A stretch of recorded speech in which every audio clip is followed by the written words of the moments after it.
প্রধানমন্ত্রী তারেক রহমানের অগ্রাধিকার প্রকল্প হিসেবে সারা দেশে বাস্তবায়ন করা হচ্ছে খাল পুনঃখনন কর্মসূচি। লক্ষ্য, গ্রামীণ অর্থনীতি ও কৃষি ব্যবস্থাকে আরও গতিশীল করে মৃতপ্রায় খাল পুনরুদ্ধার, জলাবদ্ধতা নিরসন এবং কৃষিতে সেচ সুবিধা নিশ্চিত করা। কিন্তু বগুড়া সদর উপজেলার এরুলিয়া ও লাহিড়িপাড়া ইউনিয়নে বাস্তবায়িত দুটি খাল পুনঃখনন প্রকল্প ঘিরে উঠেছে অনিয়মের অভিযোগ। স্থানীয়দের দাবি, পরিকল্পনা অনুযায়ী কাজ না হওয়ায় তারা প্রত্যাশিত উন্নয়নের সুফল থেকে বঞ্চিত হচ্ছেন। এছাড়া খনন কাজে ক্ষতিগ্রস্ত কৃষকদের অনেকেই এখনও ফসলের ক্ষতিপূরণ পায়নি। ফলে প্রকল্পটি নিয়ে এলাকাবাসীর মধ্যে ক্ষোভ ও অসন্তোষ বিরাজ করছে। স্থানীয়দের অভিযোগ, খাল পুনঃখননের নামে অনেক স্থানে প্রয়োজনীয় গভীরতা ও প্রশস্ততা নিশ্চিত করা হয়নি। কোথাও কোথাও খালের পরিবর্তে সরু নালার মতো করে মাটি কেটে কাজ শেষ দেখানো হয়েছে। ফলে বর্ষা মৌসুমে জলাবদ্ধতা নিরসন এবং পানি প্রবাহ স্বাভাবিক হওয়ার যে প্রত্যাশা ছিল তা নিয়ে দেখা দিয়েছে সংশয়। অন্যদিকে প্রকল্পে অনিয়মের জন্য ক্ষতিগ্রস্ত কৃষকেরা পায়নি তাদের ফসলের ন্যায্য ক্ষতিপূরণ। খাল তো হলো না, নালা হলো, এগুলো পানিগুলো তো আপনার এলাকা আটকেই থাকতে পারে, পানি তো যাবে না,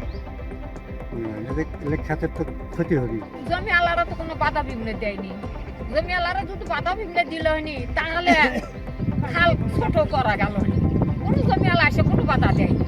খাল হচ্ছে আমাকে জমি সুবিধা হচ্ছে, এই জন্য করে জমি আলারা কোনো বাধা দিবে। কিন্তু খাল এখন ওরা কি ব্যক্তি ওরা শুরু করলো, আপনি করলে আমরা সেটা বেশি পাবো। নিজস্ব কোনো জমি নাই, আমরা মানুষের থেকে পত্তল নিই, বুঝছেন? আমরা গরিব মানুষ, দিন আনি দিন খাই, মানুষের থেকে পত্তল নিয়ে আমরা আবাদ পত্র করি। কোনগঞ্জে পাকা খায়, আর এরকম কাটার পর করলো, এরকম যদি আমাকে এগুলো করলো নি, তাহলে কত সুন্দর হয়নি। বলছে ক্ষতিপূরণ দেবো, কিন্তু ক্ষতিপূরণ দিচ্ছে না। সংশ্লিষ্টদের তথ্য অনুযায়ী প্রায় 1,23,00,000 টাকা ব্যয়ে 4 কিলোমিটার খাল খননের কাজ হাতে নেওয়া হয়। প্রাক্কলনে নির্ধারিত মাপ অনুযায়ী খাল খনন, প্রয়োজনীয় অবকাঠামো নির্মাণ এবং ব্যাপক বৃক্ষরোপণের কথা রয়েছে। তবে সরেজমিনে বাস্তব চিত্র ভিন্ন। প্রত্যক্ষদর্শীদের অভিযোগ, নির্ধারিত অবকাঠামোর অনেক কাজ সম্পন্ন হয়নি। যে পরিমাণ গাছ লাগানোর কথা ছিল তারও খুব সামান্য অংশ রোপণ করা হয়েছে। রোপণ করা চারার অধিকাংশেরই অস্তিত্ব নেই। বিষয়টি নিয়ে এরুলিয়া ইউনিয়ন পরিষদ চেয়ারম্যান আতিকুর রহমান আতিক বলেন, প্রকল্প বাস্তবায়নে কৃষক যে ক্ষতিগ্রস্ত হচ্ছে সেসবের কোনো বরাদ্দ নেই।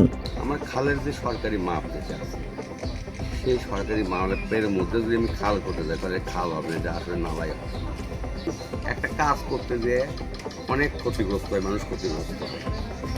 এখন সরকারি এই যে খালের যে প্রকল্প, খালের যে কাজ, সে কাজ থেকে জনগণকে ক্ষতিপূরণ দেওয়ার মতো কোনো বরাদ্দ নাই। বাত ব্যথা, প্যারালাইসিস কিংবা আর্থ্রাইটিস, আধুনিক ফিজিওথেরাপি ও পুনর্বাসন চিকিৎসায় নির্ভরযোগ্য নাম ডিপিআরসি।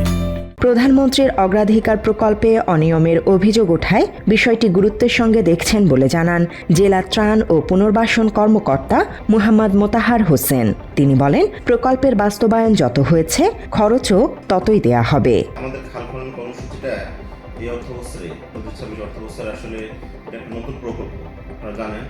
তো যে কোনো একটা নতুন কাজ করতে গেলে প্রথমের দিকে সাধারণত আমাদেরকে কিছু প্রবলেম ফেস করতে হয়। আপনি দেখবেন যে আগামী অর্থবছর থেকে এই কাজগুলো নিয়ে আসলে আর কোনো সমস্যা হবে বলে আমার মনে হয় না, কোনো সমস্যাই হবে না। হয়তো 2 জায়গায় সমস্যা থাকতে পারে, সমস্যা থাকলে আমরা এভারেজে আমরা যখন দেখবো যে একটা আমাদের যে মেইন যে একটা ভলিউম থাকে কাজের, সেই ভলিউমটা যদি ঠিক থাকে তাহলে আমরা এই কাজের পুরো টাকা ব্যয় করবো। আর যদি ভলিউম ঠিক না থাকে, কাজ যদি আমরা কম পাই, তাহলে পুরো টাকা ব্যয় হবে না। অর্থাৎ যতটুকু কাজ হবে এর অতিরিক্ত কোনো টাকা ব্যয় হবে না।